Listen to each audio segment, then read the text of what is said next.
It's another absolutely ridiculous day in the world of Magic the Gathering. Magic players are raging out over the new Explorers Anthology, and Wizards of the Coast just released the first wave of Commander Master spoilers, and the set looks absolutely ridiculous. Magic. I am a wizard! History. I'm an old wizard! The Magic Historian. My bones hurt. Greetings, owners of fine luxury cardboard rectangles, my friends. I hope the day finds you well because we have gathered for another mega installment of Mega Magic News, and hopefully I'm not nearly as yellow as I was in the last video because I was looking pretty Simpson-ish. Now, with that out of the way, the first thing I want to talk about is the craziness that's going on around Explorers Anthology. You may not have heard about this if you're not somebody who mucks about with Arena, and you probably also noticed that I don't normally really touch on Arena that frequently anymore. I used to when I played Arena more frequently. I'd cover the news and the happenings, but honestly, Arena fell apart as soon as they introduced the concept of historic, and this will actually tie into all of that. So essentially what's going on is people are tweaking about the cards that are included in the new Explorers Anthology. They're going, wait a minute, you're including these cards here but not the actual cards that make them combo together or make any of it work? What is this? It almost feels like you hate doing this and don't want to make this set. And spoiler alert, that's actually what's going on with Wizards of the Coast. They absolutely do not want to make Explorer Anthology sets. They absolutely don't even want Explorer to be a thing. They begrudgingly announced the format after their evil plan completely fell apart. If you don't know how it went on Arena, it used to go like this. When they first created Arena, they were like, get all your cards for standard. And people went, so what are you going to do when these cards rotate out? And Wizards went, what? We gotta do something? And then they went, oh, okay, here's the historic format. Here you go. Everything, you can use everything you got. But we don't like that you get to use the cards you already got. So you gotta pay double wild cards to get them. And then the community went, what are you talking about? No. And then they went, fine, one for one. But play standard. And then they found more and more people were just playing historic because lo and behold, they didn't want to run in the insane hamster wheel of Arena where it's like, yo, buy a mastery pass for 20 bucks. No, you don't get all the rewards from the mastery pass. You pay us $20 to have to log in every day. Oh, you want all the rewards at the end? Well, no, you can't just show up and say you paid for them. Now you have to pay for them again. So we have this insanely greedy mentality on Arena where they're literally trying to cut you off from avenues to build your collections. They go, nah, you know what? You can't actually draft all the time anymore. The new set, we're actually spacing out in a way that's trying to choke off your ability to build your collection. So they try and stymie you from getting as much standard stuff as you can. So you'll spend more money and have to spend more time on the platform. And then on top of that, they resent you being able to use the cards after they rotate. They create historic. And then after their attempt to turn Arena into this big, it's the pro thing, they will know your name. And then they went, I guess they won't.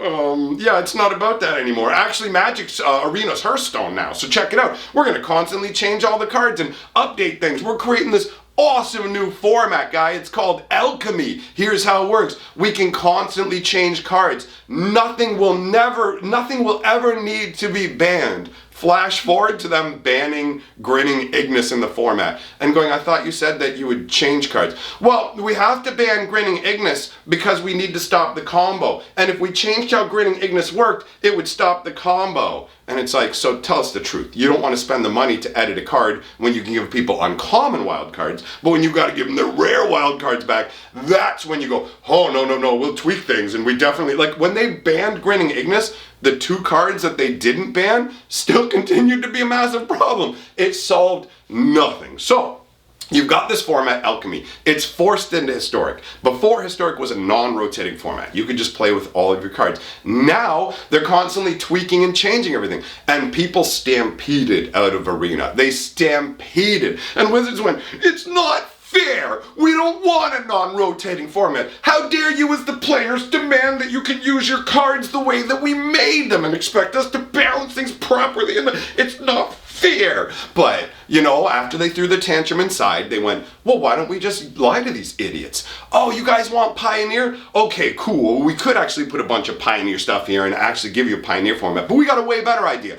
Over the next 7 years, we're going to create the Explorer format, and we're going to create Explorer anthologies. Compare the Explorer anthologies to the historic anthologies. You can see that they are intentionally just giving lip service to the, we have a non-rotating format like you guys want, but they're doing nothing to service it. It's insane. It's like being in a marriage and you're like, I'm just gonna lie to my spouse, change nothing, and then when my marriage falls apart, I'll blame them and go, I gave you everything that you wanted, and it's just like, you literally didn't. So people are up in arms about how awful the anthology is, and they should be. Explorer is a scam to make you think that you're not being chumped on Arena. Now, let's talk about the ridiculousness from Commander Masters. Now, we're actually going in the opposite direction. We're just going to talk about a bunch of cool stuff. So first of all, take a look at these medallions. And if you're somebody who wants to know about the negative sides of Commander Masters, just go check out the last video I put out. I cover all the issues I have with the set over there. So, taking a look at these medallions, these have needed a reprint for like all of Magic's history. These things made a big splash when they first came out all the way back in the 90s. Straight up a 2 mana cost artifact that reduces the cost of all your spells by 1. That was amazing, bro. You play it off of like a first turn Sol Ring, you're laughing, right? It gets really, really dumb. These are really solid cards, and on top of that, the artwork for these is amazing. They evoke the old Mox concepts, right? You've got the 5 different precious gemstones that represent the 5 different colors, and you've just got a really cool concept with the check out the dragons twining around this gemstone vibe. There is a lot of awesome flavor in Commander Masters. And actually, let's talk about a downshift that has some amazing flavor. Extinguish All Hope used to be a rare card. They've downshifted it to uncommon. So this is a full-on board wipe that is now uncommon. 2 black and 4. It destroys all non-enchantment creatures. This is a really funky wrath, first of all, for the fact that enchantment creatures are immune to it, but also it represents the idea that essentially all of the gods of Theros are made out of Nyxian star essence, right? So they make the enchantment creatures out of their own god stuff. So the idea behind this is, this will wipe out any being that isn't God touched, with literally like an infusion of God essence deep within them. And that is super flavorful. And it is echoed in the new flavor text where it says, Phoenix, God of Deception, offered the soldiers protection from every poison on Theros. He saw no need to mention that Pharika's poisons were actually of Nyxian origin. So I love it. That's amazing. This is exactly the type of thing you'd expect from a god of deception. I'm going to grant you immunity to all earthly poisons. It's like, wow, that's amazing. Yeah, I didn't say nothing about heavenly ones. Get some! So that's a really cool concept for this to explain it and tie it all together.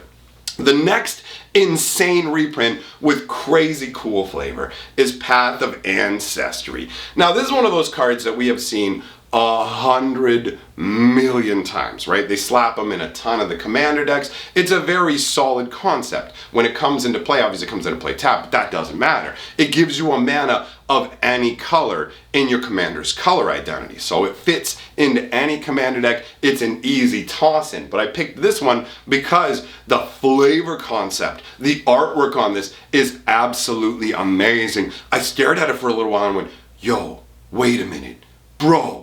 Is that a sliver tree? Is that a tree where the heads are actually the heads of different slivers? Because that is an epic concept. And then you take a look and you're like, yo, imagine you come into this little grotto setup with these waterfalls trickling down. You see this tree and at first you're like, what kind of tree is that? And then you realize it's actually like half monster, and the heads are all whipping around and stuff. And then you look up, and carved all along the water side are all these different creatures, which really does make you wonder, does this actually just reflect whatever your ancestry is? So is this happening because slivers are nearby? And if people walked in there, would this turn into a crazy 5-headed human tree? It's just the flavor on it is super evocative. And I love concepts like this because Magic the Gathering is supposed to be us as planeswalkers exploring the multiverse and finding the craziest, coolest locales and tapping into them to mine them for their valuable riches. Now,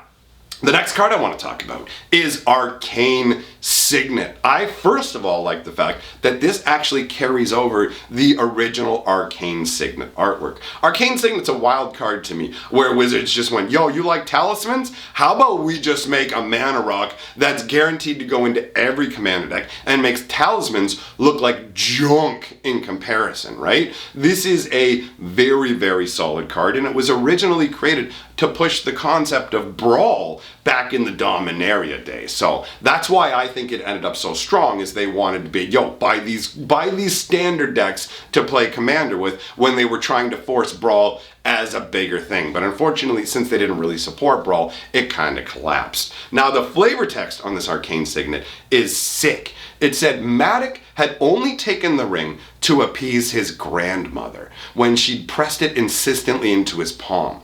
But as the rat scurried away from its light, he understood her urgency. It's like, take this ring. And it's like, I understand, Grandma. I know you. It's like, no, you don't even get it. Put it on. And rats will run away from you. It literally emanates magic. It's wild to me to picture what kind of world this must be, because look at the skin of Matic. This is Matic, I presume, in the artwork, right? And he has gray, ghoulish skin. Are these people who are basically forced to live under earth all the time? Are these somehow those crazy individuals who were trapped on Capenna by the Phyrexians deep under earth? Where is this? Who is this? What's going on? The ghoulish looking hand, but you're not undead. You're like afraid of rats and you need to make your way through rat infested sewers. There's just so much flavor dripping off of this that I love it. So let's go to our next stop on our flavor cruise. And that is this particular command tower. Now again, Command Tower is another one of those cards that we've seen a billion times. Obviously, it's going to fit into a commander set, and the only thing you really can do is give it a new concept. We've seen them do them, like one for Garruk, one for Liliana, when we had those special, what was it, the Collector Edition Green, Collector Edition Black, right? We've seen all kinds of different variations, but this one, so far, is my favorite command tower. I love the imposing spire that's raising up above this rainbow, and then you've got different kinds of magic crackling around it. I don't know if this was originally meant to be a command tower or if this was actually supposed to be some sort of is-it location, because it does kind of give that vibe with the red and blue crackling energy, right? That kind of says to me, maybe this was originally meant to be a red-blue land, but ultimately it works great as a command tower concept. The flavor text basically says, I'm not sure who's in charge here, but I'm pretty sure I know exactly where to go to find out. And I think about, you come to a plane of existence or something like that, boom, as a planeswalker, you look around and you're like, I don't really know much about this plane, but oh yeah, look at that giant tower that's jutting up there with that artificial rainbow perfectly bowed behind it and energy clackering around it, waterfalls, you know, all of it. It's like, I'm gonna say that there's an important individual there. It's just a hunch that I have, but overall, I'm guessing that's where we're gonna find a head honcho. It totally has that epic level feel of a super home base, and I dig it. Now, I talked about Slush Art before. Take a look at this card. I genuinely believe that this is reused Slush Art. If you don't know what Slush Art is, it's when Wizards of the Coast pays for a piece of art, they can't use it, they put it off to the side to wait until they can use it, because obviously they paid for it. So, Felwar Stone here, the original Felwar Stone, obviously something people still desire. This right here is a dude with a pickaxe cracking away into the stone. So I look at this and I go, I don't really think this was originally meant to be a Felwar stone. I think this was probably meant to be some kind of piece of equipment that generates treasure or generates like gold tokens you can sacrifice for a mana of any color. That would be the energy arcing off of it. However, the fact that it wasn't originally meant to be a Felwar stone doesn't mean that it doesn't actually fit pretty well flavor-wise here. When you look at the original Felwar stone beside this and you look at the energy arcing off of it, you could actually view this as somebody mining up a new Felwar stone, or multiples depending on how big they are. It's actually hard to get a perspective on the size of a Felwar stone, but I do like the idea of seeing it from a different angle where it's literally like, yo, I'm pickaxing it. So this is a good use of slush art. Now, my friends, I hope you enjoyed this fun journey through the craziness of Commander Masters. I'm gonna be live streaming over on my other channel. If you want to come by tonight, hang out, talk about some magic or whatever else, I'll see you there. Big shout out to all my patrons for supporting my channel, and I will see you all, my friends, in the next video.